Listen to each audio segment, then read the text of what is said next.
Good morning friends, स्वागत है आपका अपने यूट्यूब चैनल शाइन सिप पे। आज मैं बात करूंगा प्रेजेंट कंटिन्यूअस टेंस के बारे में। प्रेजेंट कंटिन्यूअस टेंस होता क्या है? तो जो भी चीज़ प्रेजेंट में चल रहा है, जो बोलते समय चल रहा है, तो वो होता है आपका प्रेजेंट कंटिन्यूअस टेंस। जैसे कि मैं पढ़ा रहा हूँ, मैंने बोला मैं पढ़ा रहा हूँ, अभी मैं पढ़ा भी रहा हूँ इस और बोल भी रहा हूँ, तो ये हुआ आपका प्रेजेंट कंटिन्यूअस टेंस। अगर मैं कुछ खा रहा हूँ फिर बोल रहा हूँ मैं खा रहा हूँ, मतलब कि एक्शन आपके बोलने के समय हो रहा है, तो वो होता है आपका present continuous tense. Present continuous tense का पहचान क्या होता है? तो बेसिकली इसका पहचान होता है वाक्य के अंत में रहा है, रही है, रहे हैं, रहा हूँ इत्यादि। अगर किसी भी वाक्य के अंत में आपको ये देख रहा है, रही है, रहे हैं, रहा हूँ, तो वो होगा आपका प्रेजेंट कंटिन्यूअस टेंस। इसका रूल क्या होता है?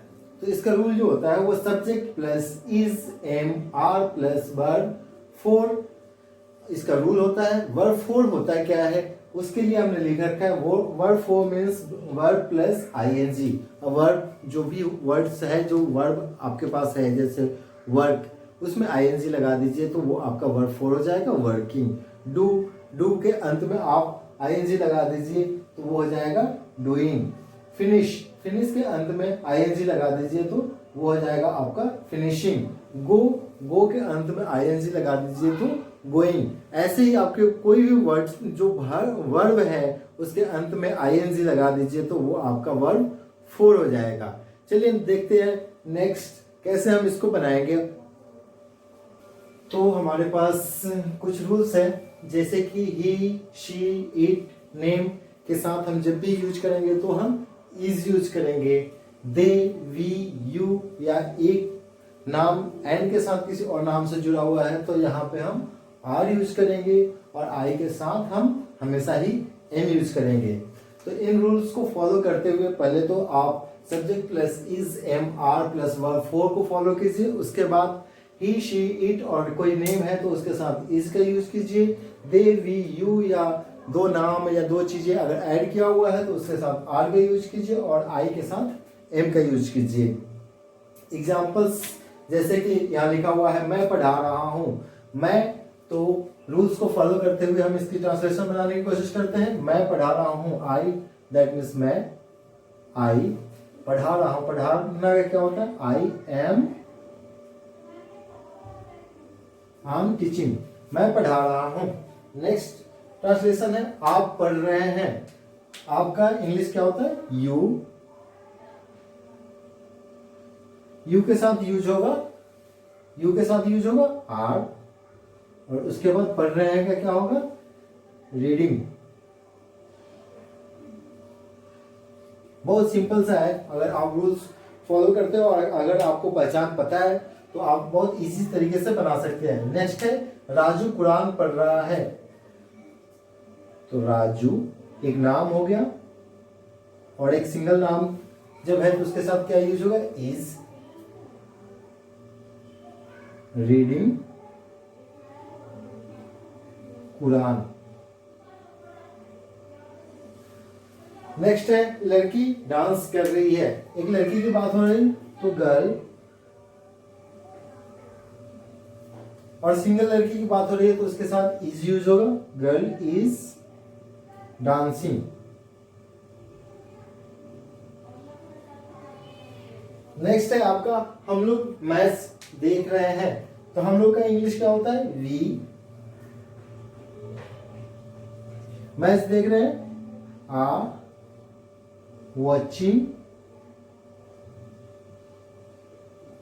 A match. और फुटबॉल मैच है या क्रिकेट मैच है, जो भी है वो आप, तो इस तरीके से वे बहुत इजी तरीके से आप ट्रांसलेशन प्रेजेंट कंटिन्यूअस का बना सकते हैं। और सिर्फ सिंपल से इसका पहचान आपको पता होना चाहिए और उसका रूल पता होना चाहिए, उसको फॉलो करते हुए आप इजीली बना सकते हैं। तो ऐसे ही आप कोशिश कीजिए कि 15 से 20 ट्रांसलेशन डेली बनाइए। हमारे पास कुछ एग्जाम्पल्स है, हम इसको हिंदी से इंग्लिश में ट्रांसलेट करेंगे, और ये एग्जाम्पल्स अलग अलग तरीके का है। कुछ इसमें नेगेटिव्स है, कुछ इसमें इंट्रोगेटिव है, कुछ इसमें WH क्वेश्चंस भी हैं और कुछ WH निगेटिव्स भी है। तो मैं इसके रूल्स आप लोगों को नहीं बता रहा हूं, बट मैं एग्जांपल्स के थ्रू बताने की कोशिश कर रहा हूं सो दैट आप लोग इजी तरीके से इसको समझ सके और आप लोग जब ट्रांसलेशन बनाना शुरू करें तो आप लोगों को कोई दिक्कत ना हो। तो इसका जो सिंपल सा रूल है उसको फॉलो करते हुए हम बाकी सबको देखेंगे कि कैसे बनाते हैं। वह लिख रहा है, तो वह लिख रहा है में वह हम एक लड़के की बात कर रहे हैं, ही, और ही के साथ आपका यूज होगा इज। लिखने का क्या होता है? राइट, और राइट में आईएनजी ले आएंगे तो आपका हो जाएगा writing, is writing. Next translation है सीता खाना नहीं बना रही है। ये एक निगेटिव है और प्रेजेंट कंटिन्यूअस में जब हम निगेटिव सेंटेंस बनाते हैं तो इसमें हमें कुछ करना नहीं होता है। इज, एम, आर जहां भी यूज करते हैं उसके जस्ट बाद नॉट का यूज कीजिए, आपका निगेटिव सेंटेंस हो जाएगा। तो नेक्स्ट सेंटेंस को हम बनाते हैं सीता खाना नहीं बना रही है। तो सीता का तो इंग्लिश सीता ही हो जाएगा, नाम का कोई इंग्लिश नहीं होता। सीता, सीता के साथ इज यूज होगा, इज, उसके बाद निगेटिव है, नहीं बना रही है तो सीता इज नॉट। और खाना बनाने का जो इंग्लिश होता है वो कुक होता है, और जब यहाँ पे हम कंटिन्यूअस की बात कर रहे हैं तो वो वर्ब 4 होगा तो उसका आपका हो जाएगा cooking. Sita is not cooking. Okay, अब चलते हैं नेक्स्ट ट्रांसलेशन की तरफ। नेक्स्ट है आप क्या कर रहे हैं। ये आपका इंट्रोगेटिव है, इसमें आपका क्वेश्चन मार्क लगा हुआ है कि आप क्या कर रहे हैं। तो जब भी ये सेंटेंस है ये WH इंट्रोगेटिव है।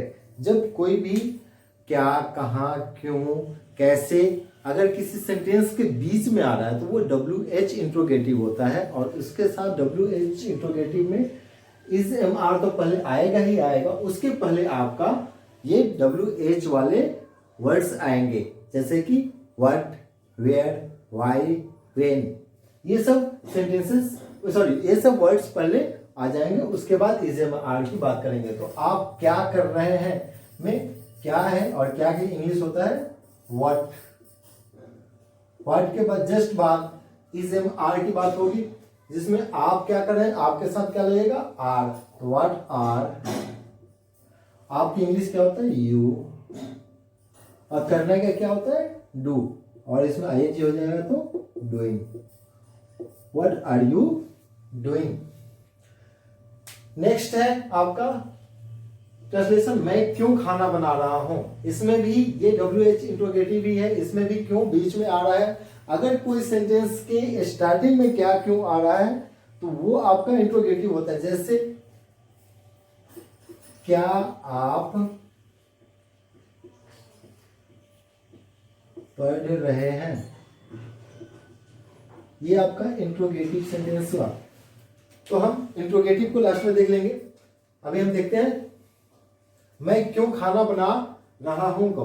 तो क्यों का इंग्लिश सबसे पहले होगा वाई, उसके बाद इज, एम, आर आएगा, मैं के साथ एम आएगा, ऑलवेज वाई, एम, आई, कुकिंग। ठीक है।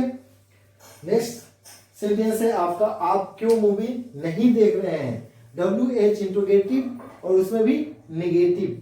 तो इसको बनाने के लिए WH तो होगा ही, उसके बाद आपका इज, एम, आर होगा, प्लस सब्जेक्ट होगा, उसके बाद नट होगा, और उसके बाद आपका वर्ब 4 होगा।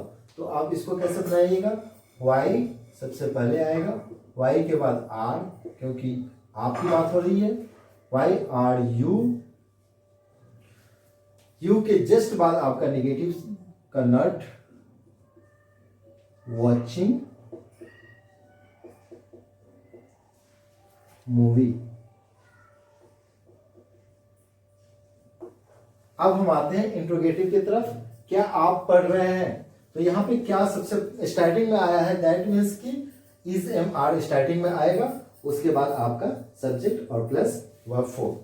तो क्या आप पढ़ रहे हैं, आपके साथ आर यूज होगा, तो आर यू रीडिंग।